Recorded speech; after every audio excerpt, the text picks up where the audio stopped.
Good morning student, welcome back. हम लोग study करते हैं अपनी एक और इम्पॉर्टेंट साइकिल जिसको बोला जाता है क्रस्टेशियंस एसिड मेटाबॉलिज्म साइकिल, जिसको इन शॉर्ट हम लिखते हैं कैम पाथवे। ठीक है, ये जो कैम पाथवे है ये रिपोर्टेड की गई थी कुछ स्पेशल फैमिली के अंदर, जैसे क्रस्टेशिया है और इसका एग्जाम्पल हमारा है क्रस्टेशिया जो है जीरोफिटिक प्लांट है। जीरोफिटिक प्लांट वो होते हैं जो ड्राई कंडीशंस में मिलते हैं। इसका एग्जाम्पल है ऑप्टोनिया, यानी हमारे कैक्टस जो प्लांट है वो। इन प्लांट्स के अंदर बेसिकली होता क्या है कि why they were following the C for this special crustacean acid metabolism, कि इनके जो स्टोमेटा होते हैं वो नाइट के टाइम पे ओपन होंगे and during the day time वो क्लोज होती हैं।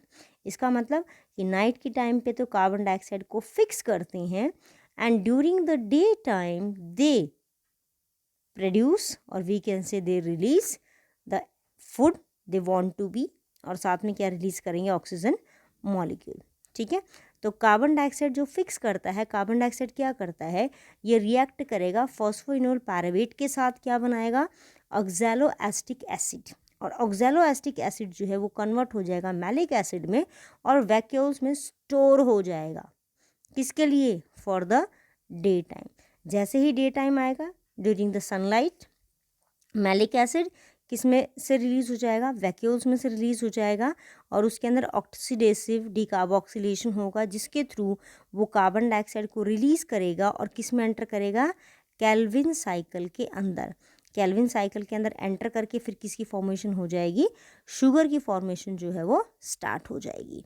ठीक है, तो इसका मतलब हमारा यहाँ पे क्या होएगा कि मैलिक एसिड जो है ये किस में चल रहा है, देखिए पाथवे सारे क्या हो गए, आपस में इंटरलिंक्ड हो गए। ठीक है, यानी कि कैम पाथवे जो है ये जो कार्बन डाइऑक्साइड रिलीज कर रहा है वो किस में जा रही है, C3 साइकिल में जा रही है। C3 साइकिल में जाने के बाद क्या बन रही है, इसकी शुगर बन रही है। ठीक है, तो ये अलग अलग प्रोसेसिंग होगी हमारी, लेकिन सारी साइकिल्स क्या हो गया, आपस में इंटरकनेक्टेड है। उसके बाद देखिए ये है हमारी पाथवे ऑफ CAM पाथवे। तो इसमें हम देखते हैं कि पहले डे टाइम में क्या होता है। डे टाइम में द स्टोमेटा इज़ क्लोज्ड, जो कि सबसे ज़्यादा मेन पॉइंट है इसका। स्टोमेटा जो है वो क्लोज हो जाएंगे, तो स्टोमेटा क्लोज होने की वजह से ये अपनी प्रोसेसिंग जो है वो नहीं कर पाएंगे। ठीक है, स्टोमेटा क्लोज है, तो यहाँ पे अगर हम लोग देखें तो इसके अंदर चलेगा क्या कि जो वैक्यूल पोर्शन है, ये देखिए वैक्यूल है, ये हमारा क्या है, वैक्यूल। इसके अंदर मैलिक एसिड है बहुत ही हाई कंसनट्रेशन में, तो मैलिक एसिड को इसने क्या करवा दिया, रिलीज़ करवा दिया। ये मैलिक एसिड जो है ये किस में ट्रांसफ़र हो गया, हमारा C3 साइकिल के पास। ठीक है, C3 साइकिल के पास ट्रांसफ़र हो रहा है, तो मैलिक एसिड किस में कन्वर्ट हो रहा है, पायरुवेट में कन्वर्ट हो रहा है। अलॉन्ग विथ कौन सी एंजाइम यूज़ हो रही है हमारे यहाँ पे, मैलिक एंजाइम। और NADPH किस में कन्वर्ट हो गया, NADP पॉजिटिव में। कार्बन डाइऑक्साइड यूज़ हो रही है रुबिस्को, क्योंकि ये किसका पार्ट है हमारा, केल्विन साइकिल का, तो इट इज़ ऑब्वियसली कि रुबिस्को एंजाइम वहाँ पे प्रेजेंट होगा और फिर ये किस में कन्वर्ट कर देगा, इसको स्टार्च में कर देगा। ये तो बात होगी डे टाइम की। ठीक है, कि डे टाइम पे जब स्टोमेटा क्लोज है, जब प्रोसेस चल रहा है। नाइट टाइम पे क्या प्रोसेस चलता है, नाइट टाइम पे जो मेसोफिल सेल्स ने हमारा स्टार्च बनाया है वो स्टार्च कन्वर्ट हो जाता है ट्रायोज फॉस्फेट के अंदर। ठीक है, और ट्रायोज फॉस्फेट फिर किस में कन्वर्ट हो रहा है, हमारा ट्रायोज फॉस्फेट हमारा कन्वर्ट हो जाता है फॉस्फोइनोल पायरुवेट के अंदर, यानी कि फॉस्फोइनोल पायरुविक एसिड के अंदर। और इस टाइम पे जो कार्बन डाइऑक्साइड है वो एटमॉस्फेयर से अंदर एंटर करती है। अंदर एंटर करने के बाद वही हमारा कार्बोनिक फॉर्म के अंदर एंटर कर रही है, वो HCO3 नेगेटिव बन रहा है, वो किस में कन्वर्ट हो रहा है, phosphoenol paravet oxalo acetic acid के अंदर। यहाँ पे एंजाइम कौन सा लगेगा, हमारा मैलिक डिहाइड्रोजिनेज, क्योंकि ऑक्सैलो एसिटिक एसिड जो है वो किस में कन्वर्ट होएगा, हमारा मैलेट के अंदर, यानी कि मैलिक एसिड के अंदर। सेम वही प्रोसेस NADH जो है वो NAD पॉजिटिव में कन्वर्ट हो जाएगा यहाँ पे। और ये जो प्रोसेसिंग चलेगी उस टाइम पे जो मैलिक एसिड जितना बना है, क्योंकि उसकी कंसंट्रेशन इतनी ज़्यादा नहीं है कि वो आगे प्रोसेसिंग कर सके in the absence of sunlight, तो वो किस में स्टोर हो जाएगी, हमारी वैक्यूल्स के अंदर बेसिकली स्टोर हो जाएगी। ठीक है, तो ये हमारा पूरा का पूरा जो प्रोसेस है ये चलता है किसके अंदर, हमारा इनसाइड द सेम क्लोरोप्लास्ट के अंदर प्रोसेसिंग चलेगा, किसमें, स्पेशल C4 प्लांट के अंदर। ठीक है, ये हो गया हमारा किसके बारे में, क्रस्टेशियन एसिड मेटाबॉलिज्म के बारे में। अब हम लोग देखते हैं कि इम्पोर्टेंस क्या है C3 साइकिल की, प्लांट्स के लिए इतना इम्पोर्टेंट क्यों है। बिकॉज सबसे मेन जो पॉइंट है कि जो ग्लिसरॉल्डिहाइड बनता है, एक तो ये फैटी एसिड और ग्लिसरॉल बनाने में हेल्प करता है प्लांट में। दूसरा सिंपल जो शुगर है जिसको हम लोग बोलते हैं कि इट इज़ ग्लूकोज, उसकी फॉर्मेशन करवाता है, फ्रक्टोज की फॉर्मेशन करवाता है, स्टार्च और सेलुलोज बनवाता है, एक्सेस में अमीनो एसिड बनवाता है, जो कि प्लांट्स के लिए सबसे ज़्यादा इम्पॉर्टेंट है। ठीक है, उसके बारे में एक शॉर्ट कंपैरिजन हम देखते हैं C3 एंड C4 साइकिल का। तो C3 साइकिल तो सभी प्लांट में होगी, चाहे वो कोई भी प्लांट हो। C4 प्लांट स्पेशली मैंने आपको बताया था कि ट्रॉपिकल एरिया में या सब ट्रॉपिकल एरिया के अंदर जो हमारे मोनोकोट और डाइकोट प्लांट होते हैं सिर्फ उनके अंदर होगा। ये सकुलेंट प्लांट यानी कि जिनके स्टोमेटा जो होती हैं वो क्लोज्ड होती हैं, या हम बोलते हैं कैसे होते हैं, संकन स्टोमेटा, सिर्फ उनके अंदर होता है। ये फिक्स करता है किसको, C3 साइकिल फिक्स करेगा ये कार्बन डाइऑक्साइड को with the use of RUBP, रुबिस को यूज़ कर रहे हैं। उसके बाद C4 प्लांट फिक्स करते हैं किसको, किसकी हेल्प से, PEP, फॉस्फोइनोल पैराविक एसिड आ रहा है।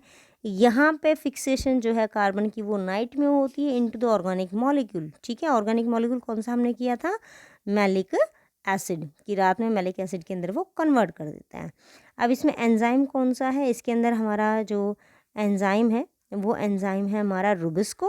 इसमें फॉस्फोइनोल पायरुवेज है इसके अंदर।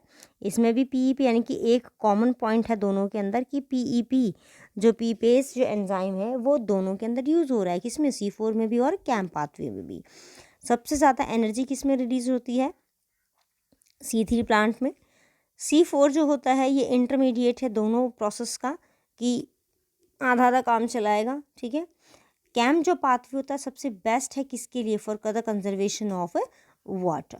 अब वाटर का लॉस किस में सबसे ज़्यादा होता है, इसके अंदर लॉस होगा C4 के अंदर वाटर का, क्योंकि स्टोमेटा ओपन होते हैं और एक्सेस के अंदर ये यूटिलाइज करते हैं कार्बन डाइऑक्साइड को और वाटर मॉलिक्यूल को, साथ में जब वो रिलीज़ करेंगे तो वाटर का लॉस भी इसमें ज़्यादा होता है। इसमें वाटर को लेस लूज़ करते हैं और इसके अंदर लीस्ट होता है क्योंकि इनके स्टोमेटा कैसे होते हैं, क्लोज्ड होते हैं during the day time.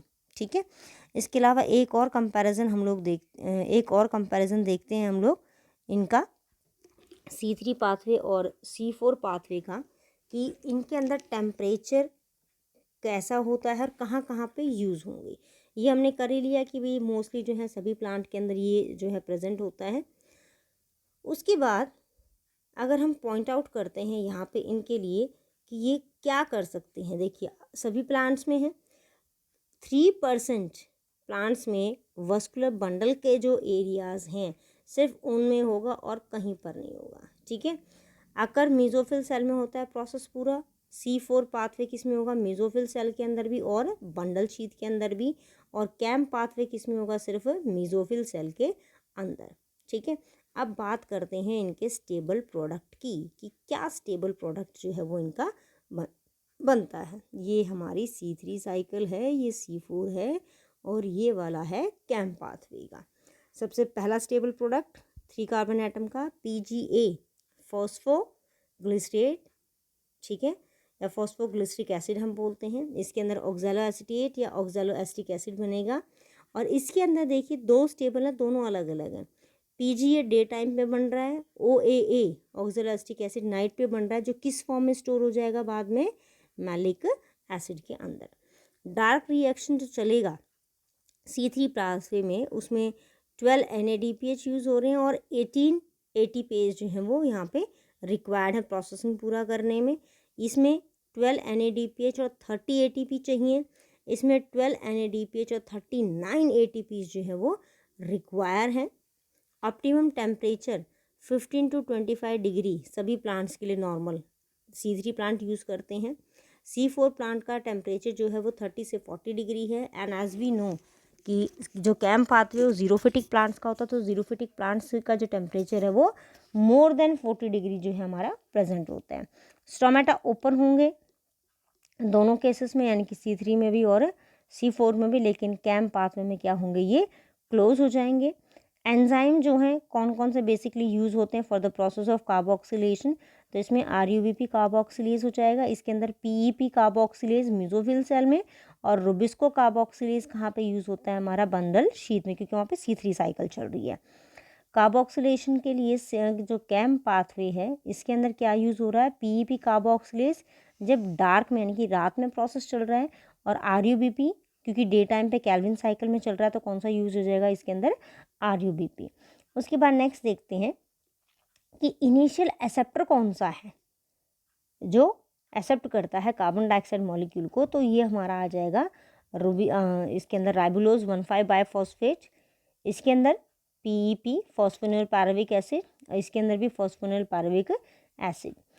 Leaf की एनाटॉमी कैसी है, ठीक है, टिपिकल यानी कि नॉर्मल सभी प्लांट्स के अंदर जो मिलती है उसको हम लोग बोल रहे हैं टिपिकल।